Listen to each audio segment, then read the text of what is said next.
Hi, and welcome to a special edition of Joy in the City. We haven't done one of these for a while, but for the last several years, we do a top 5 fascinating people.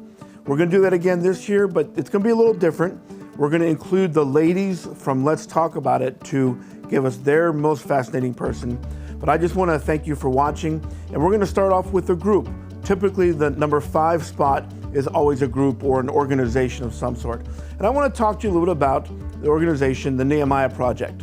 Some of you have been familiar with them because we've talked about them or someone from there for a while.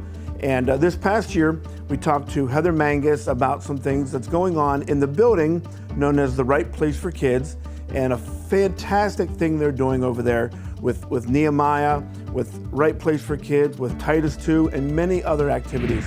So let's take a look at a few clips from when we interviewed Heather, and she can tell you all about the many phenomenal things going on, and I think that are just fascinating. A while ago, when I was with the Walmart journey, he really just put my heart in the retail environment, but also helped me get in line and get in touch with helping broken people. And not just broken people, but broken stores. And that really just triggered a lot of things in my life as far as wanting to help people with brokenness.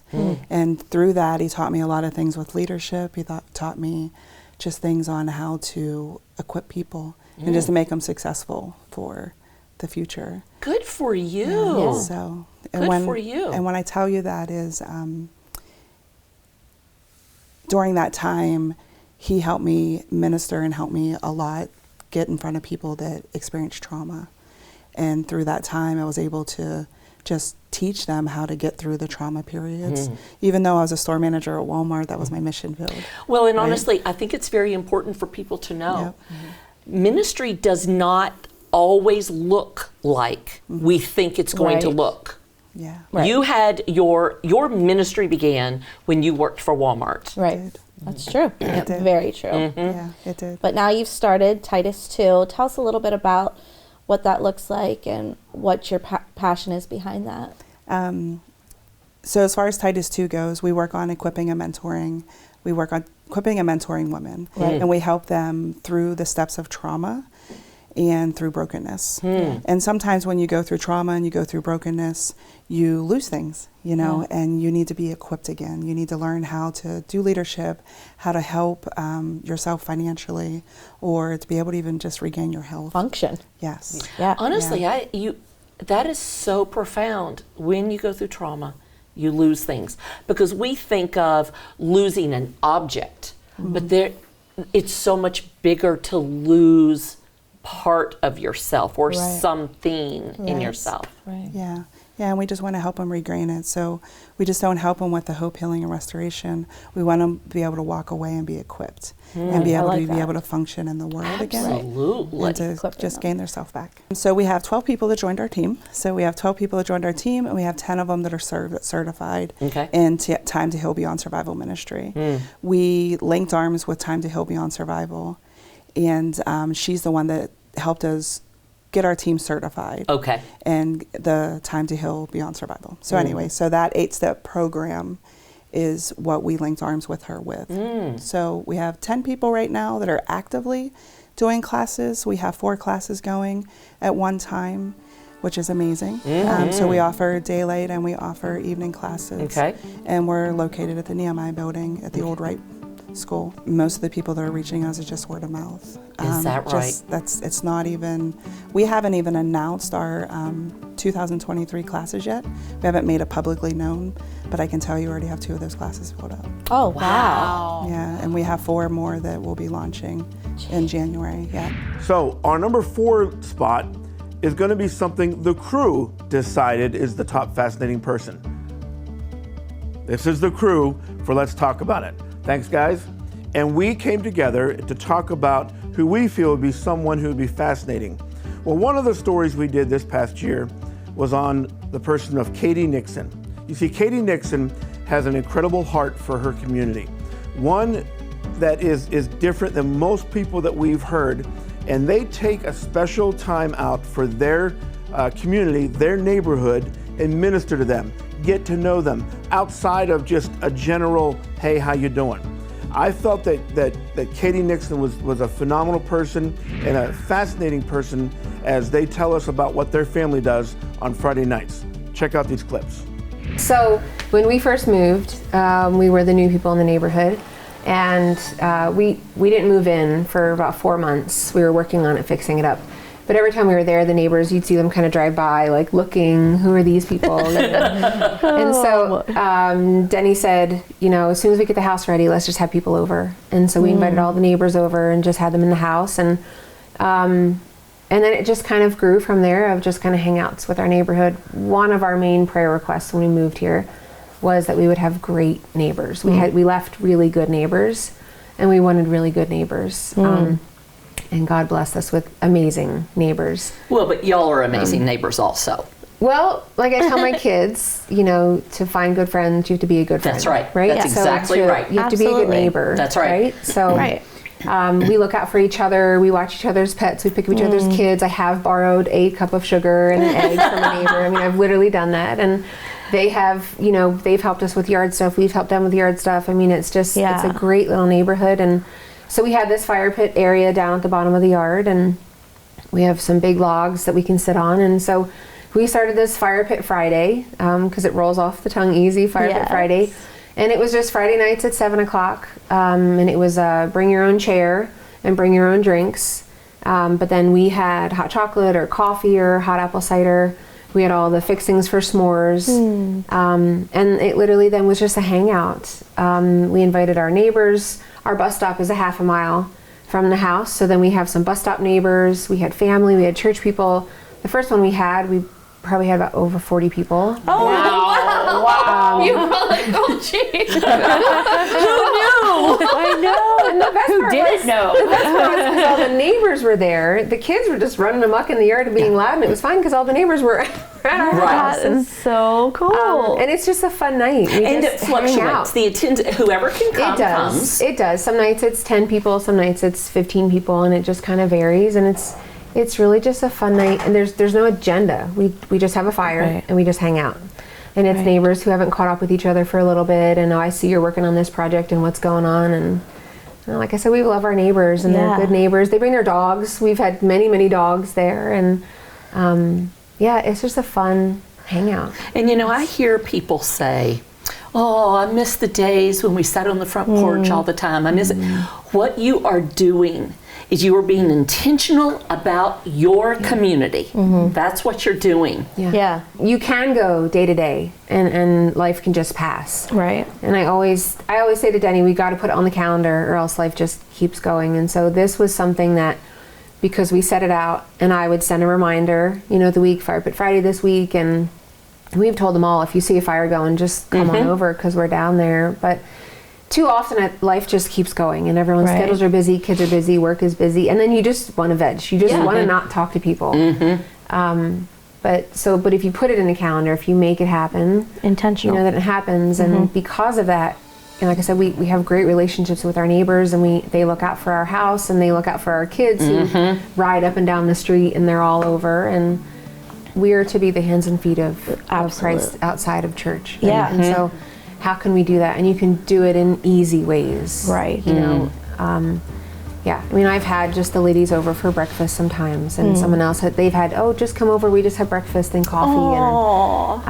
And so it's just all those ways of, I don't know, I guess it's old fashioned, But it's doing life together. It is Doing doing life life together. together. And that's how Denny and I have always done. Like, let's do life together. If your houses are messy, if your kids are a Life mess, is if messy. your week was busy, if your life is messy, but let's just do life together. That's right. Because that's real. I have the privilege this year of highlighting Michelle Lyman as one of our top 5 fascinating people. What I truly and genuinely love about her is Michelle is a lady who had experienced a tremendous grief several years ago in the loss of her son due to an overdose, Greggy, as she calls him. And it's a grief that a mom just never wants to have to deal with, but she has taken that grief and channeled it in such a phenomenal way. I think it's been about maybe 4 years that she has done an overdose awareness event at Transformation Church, it is done with such excellence and such compassion for others like her. And she does it all with a smile that just lights up a room.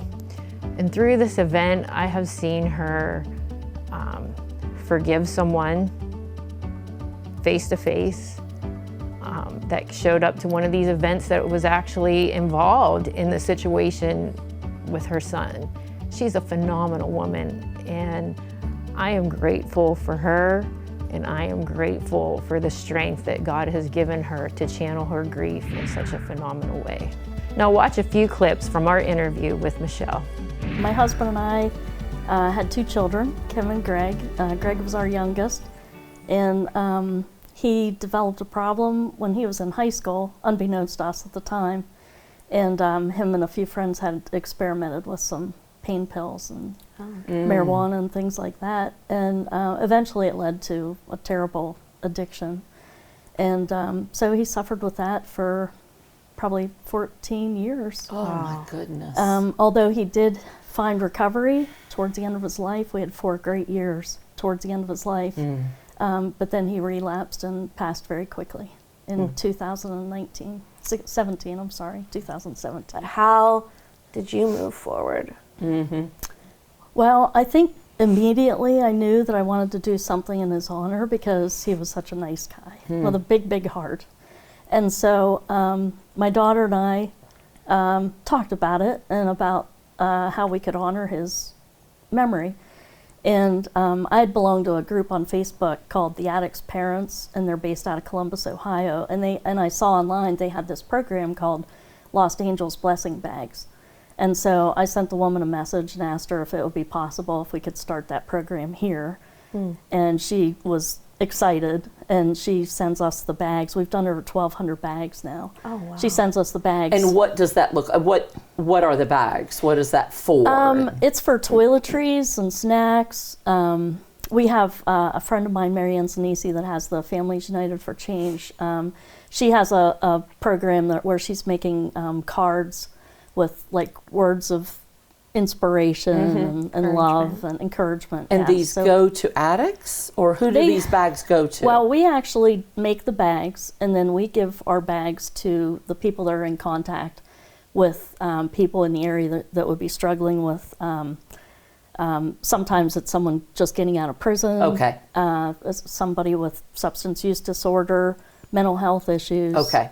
Whatever would put someone in the position that they might not have access to those things.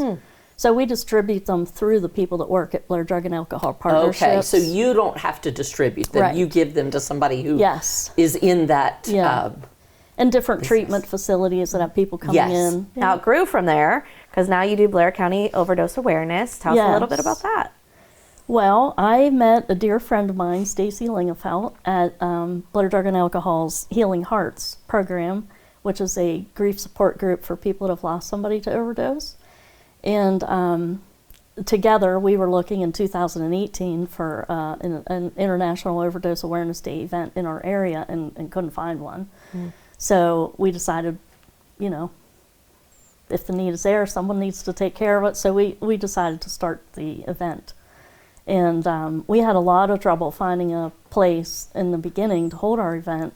I don't know if it's because of the stigma attached. You know, you hate to think that way, but we were through all kinds of places that no interest, or they wouldn't return your call. Really? And then thankfully somebody hooked us up with Pastor Jim, and he invited me in and took me on a tour and told us, you know, we were welcome to use the space, and it's a beautiful space. And Absolutely. it wouldn't be the same anywhere else. Oh, that's wonderful. It's a great event. Pastor Troy helps us with the sound and light. It's just awesome. The whole thing it's a beautiful evening of healing and compassion. And that's a yearly event. Yes, it's all International Overdose Awareness Day started in Australia in 2001, and now it's a global event. So cities around the world, all over, have events. And August you're not 31st. just what is the purpose of your event? Just to recognize that overdose happens, or to recognize the overdoses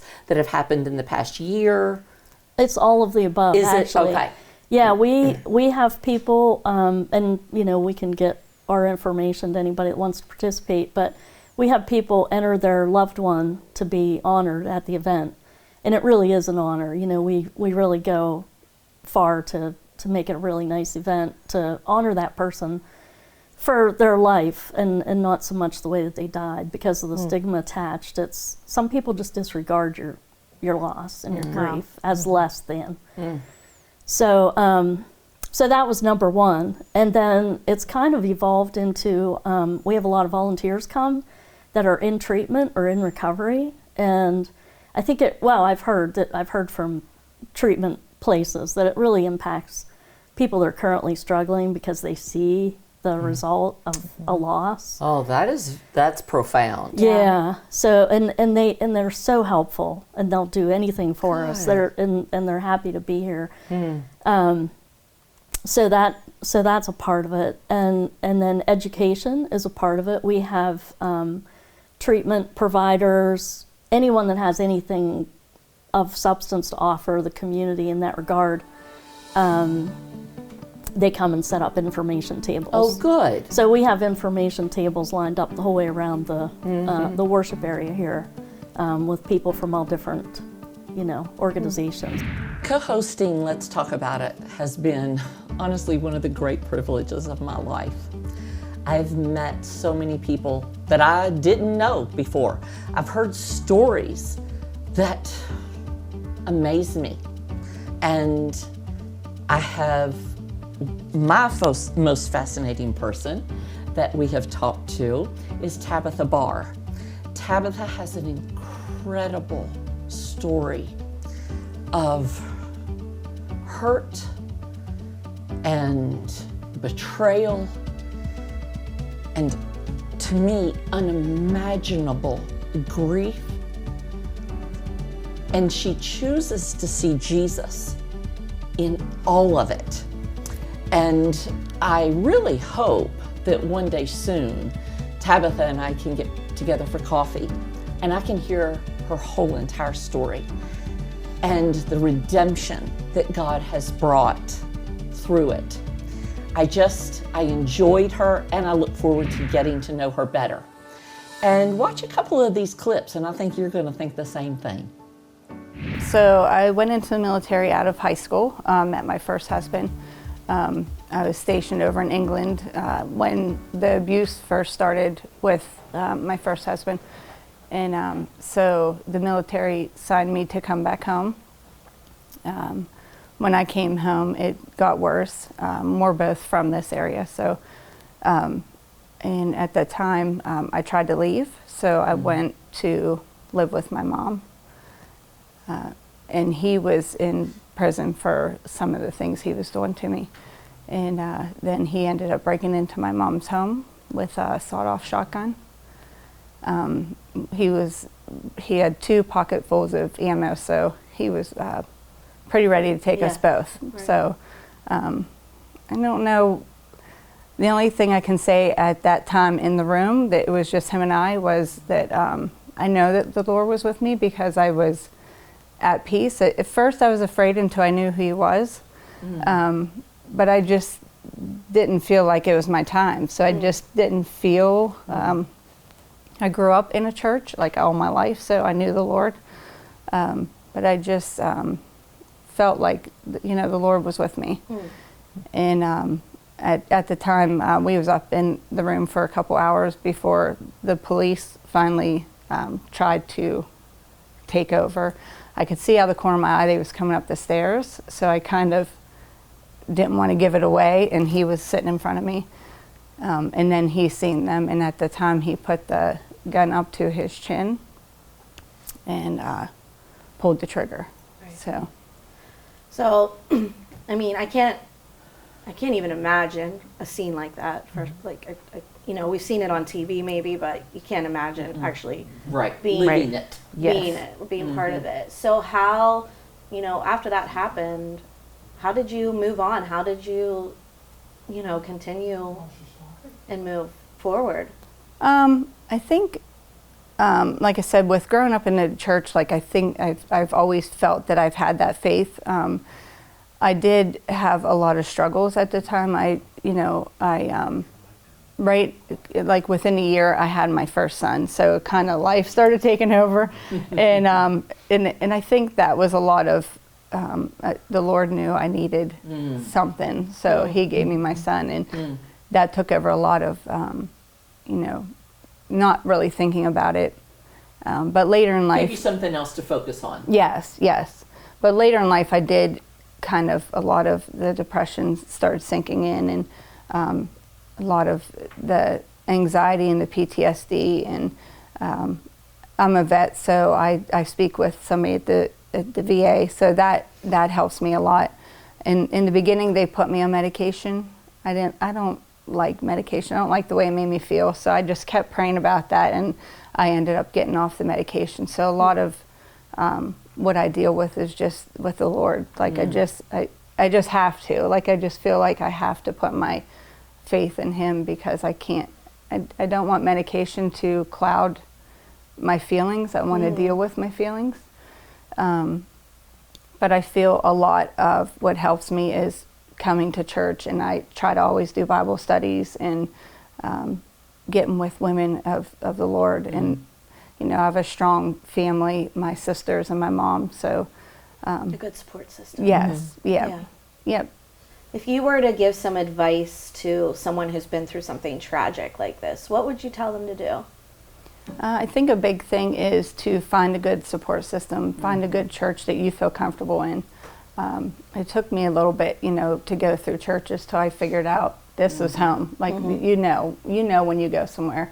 Also find good women, like Kelly definitely, because there's times like, I go through my depression and I'm just like, I'm not going to go today, and then Kelly sends that text, I'll see you at Bible study later, and I'm like, yep, you will. So you have to, like, you just have to surround yourself, because it's not something that, you can do alone, and not that you're alone because you have the Lord, but like physically alone. I just feel surrounding yourself with people who uplift you and make you feel loved, and that there's a reason that you're here. As the other ladies have already said, we got to interview so many guests this year and meet so many people, and it's been such a privilege of ours to do that. And one of my favorite guests this year was Katie Moyer. She's a teacher in the public school system, which that says a lot right there. She used to teach first grade and moved to sixth grade. I'm still questioning why, but God, she's listening to God and doing what He has asked her to do, and I think it's an incredible place for her to be. There's a lot of things that happen, in that time period of that 6th and 7th and 8th grade life, Lord, that she will be able to help and bless, and I think she does a great job with it. And what I loved about her story is how she is able to use Christ in the school system without necessarily using His name, but really just loving on the kids, encouraging them, and building into them. And we need more of that. We truly need more of that in our school system. So I'm just so glad to have her. I'm so glad that she was my son's teacher in first grade during COVID. And I know that God has incredible things to do in and through her life through this school system. And so I'm just so grateful for Katie Moyer and all that she's doing. And here's a few clips from that show. 2 years ago, I was cleaning out my classroom. I was putting everything away for the summer, like I always do. And I just felt in my spirit that it was time to change. It was really weird. Not weird, it was a God thing. But I felt it in my spirit that it was time to move on to something else. And I wasn't sure where God was taking me. I was interviewing at other districts. I was looking to get completely out of teaching at that point. And then I saw a 6th grade position open up at the junior high for ELA, which is good because I don't do math. What's ELA? English and Language Arts. Okay. So it's the reading and English grammar. So I went in, I did the paperwork to get the interview, and I was like, okay, it's not that big of a deal because I'm not great with interviews, but I went in as like a parallel. So I wasn't going to lose a job. I had a position, so it was a little bit easier. When I walked into the interview, I saw a very well-known 5th grade teacher there. It's like, okay, well, there's really no way I'm going to get this. I'm a 1st grade teacher. Nobody wants a 1st grade teacher in the 6th grade position. So I went into the interview, had a ball, sang, did all kinds of crazy stuff that a 1st grade teacher would. Walked out. There was another very well-known 5th grade teacher who was trying to get into the junior high, and I said, well, okay, well, it is what it is at this point. Like, So I you did knew my there best. was a lot of competition. I did. Well, no, yes, I did. But in my interview, they asked me why. Why did I want to move? And I said, well, I know I can teach 1st graders to read. I know that I can create relationships, and I'm good at what I do in the 1st grade. But I feel as these kids are coming into the 6th grade, they're coming into a pivotal point in their life where I feel that I could come behind them and encourage them to be just better all around.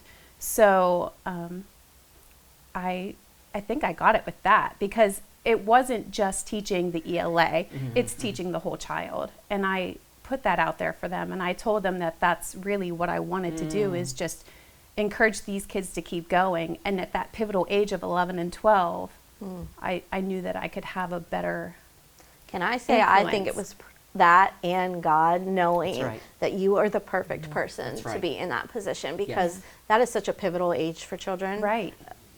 Their It is. minds are just, going The right teacher everywhere. is a game changer. It for them. absolutely at that age. Yes. I want to back up to say, you left innocent, naive little 1st graders for preteens. Yeah. I know. And She I always chose said, to. I know. She did it on purpose. I'm like, I will tell you this though, it has been the best year I have had in a really long time, because these kids are coming in with so much baggage, and they come in with baggage in 1st grade. They do. They truly do. But now it's starting to come out in behaviors. Right. And so if I can kind of guide these kids and just be the light for them as they're in my classroom, academics will come. Right. It's that relationship that you build with them, and then they know that they have you in their corner. They're going to do well. And and it's not just so important. academic. Like, I will tell my kids, it's not all academic. I want to see you be productive citizens. I want to see you do well in life. And Right. when you're 40 years old, I want you to be able to call me up and say, hey, this Yeah. is what's going on. How do you navigate being a Christian in the public school system? Is there, how do you do it? I'm prayed up. Yes. I'm in my word every day. I try to stay very grounded. Within my classroom, the kids hear the word every day, but it's not like very blatant, I live my life a certain way. There are certain things I don't do, and I'm very vocal about that. There are things that I just don't do. And I had a little boy last year who actually went to his counselor and said, I think she's a Christian. And so the counselor was like, oh yeah, she is. It's neat that they can see that. Wow. And here's the thing though, I look at it as I'm just sowing seeds. I can only do so much within my classroom. I can't just come out Right. and preach the word. I Right. can't. Right. But I can sow those seeds. And my main goal as a teacher is those kids not to see me. I don't want them to necessarily remember me, but later on in life, when they really come across these challenges and they get that sense of peace, I want them to be like, oh, I remember that teacher that had that. And they look back and they remember, and then they'll know that You it's don't have to pointing wear a Jesus. sign that says, I am a Christian. No. You are Jesus with skin on, and that's what makes a Yes. difference. Preach the gospel at all times, and when That's necessary, right. speak. Use word. That's Yes. right. And that's it. And that's what I try to do. So it's difficult within the teacher community as well, because it's very secular. Yeah.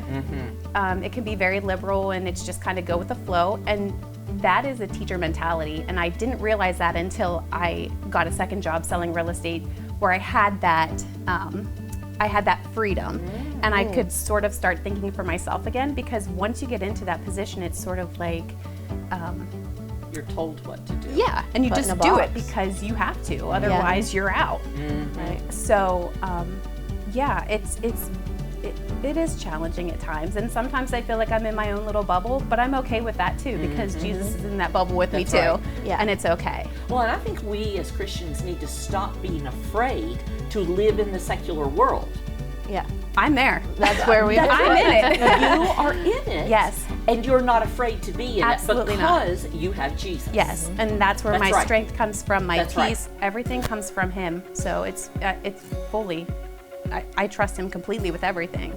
And the students that come into my classroom every year is also, I know that they're the ones that I need to make an impact on.